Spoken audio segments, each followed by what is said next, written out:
Akafaliana no anolorana ny arahaba sy ny firarintsoa atsika rehetra mpanaraka ny fandarana mahakasika ny toetry ny andro. Isaky ny fiatomboan'ny herinandro ohatr'izao tsika no mijery ny mety toetry ny andro mandritra ny herinandro. Amin'ny ankapobeny amin'ity herinandro ity dia saika aly izay malefaka no andravitra izay toetry ny andro izay fa ny faraparan'ny herinandro any izay vao azo hery kely. Vokatry ny fandalovan'ny atsotsika hoe front, izany front izany dia fifantoana rivotra mafana sy rivotra mangatsiaka.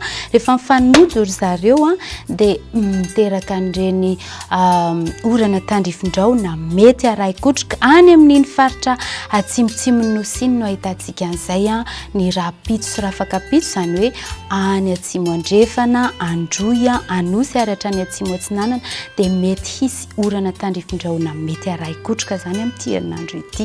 Raha ny andra-pitso manokana ny mandrafitra ny toetry ny andro dia aly izay malefaka hoy ao teo. Vokatr'izay dia toy izao no mety toetry ny andro. Rapitso vao maraina, anorana malefaka ny any amin'iny ilany avaratra atsinana nosy iny, izany hoe any Antalasy Isambava indrindrindrindra.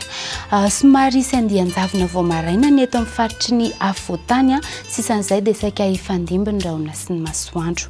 Ny tolakandro rehefa misindy io andian-javona vao maraina io dia saika hifandimby koa ny rahona sy ny masoandro ny eto amin'ny faritry ny afovoantany, ary azo orana tandrifin-drahona mety arahi-kotroka ny tolakandro ny aty amin'ny atsimo andrefana sy aty androy aty ary ny ilany atsimony anosy dia itoy anorana malefaka hatrany ny aty Sambava sy Antalahy zany.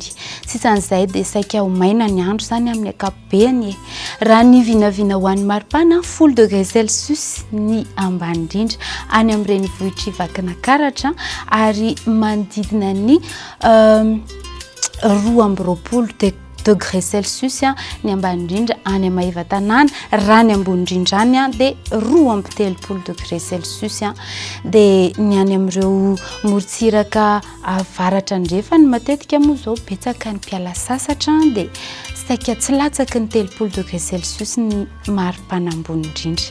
Raha hivoaka ivelan'ny Madagasikara ianao dia any Paris, ny any Milan, toy izay koa ny any Johannesburg dia hifandimby ny rahona sy ny masoandro, fa ny any Nairobi dia hibalika be ny masoandro, any Bangkok dia anorana tandrifin-drahona sady hafana ny andro. Ho an'ireo nosy manodidina antsika dia saika ho maloka ny ankapobeny, ny any Port-Louis, ny any Comores sy Saint-Denis, fa hifandimby ny rahona sy ny masoandro any amin'ny lanitra Seychelles any.